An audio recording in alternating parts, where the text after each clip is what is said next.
Welcome. In this video, I'll show you how to sign out from Apple Music. All right. As you can see here, we have our Apple Music ready. Let's just go ahead and tap on it to open it up. Now, once we're in here, all we need to find is this three dots right here at the top right. All right. Yours might be different. You might be using an iOS. And what we're going to do is just tap on it. Now you have two options, settings or account. And what we're going to tap in here is just basically account. Tap on it and wait for it to load. Now, once it loads, you're going to want to scroll all the way down until you find sign out. All right. As you can see here, sign out with the email beneath it. All right. Just tap on it. And it says here, are you sure you want to sign out? Downloaded music will be removed from this device. Just go ahead and tap on sign out if you're really sure.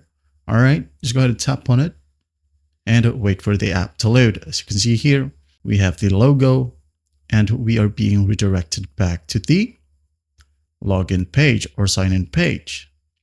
All right. Now, if you do want to log in again, just go ahead and open up the Apple Music app, tap on it and wait for it to load. Now, once it loads in here, on the top right, we have the option sign in. Just tap on it. Now go ahead and enter your Apple account right here and password. I'm just going to hit on continue as it is automatic in mine and just wait for it and hit on sign in. And it's done. And as easy as that, we have just signed back in. Well, I hope this video helps and I'll see you in the next one.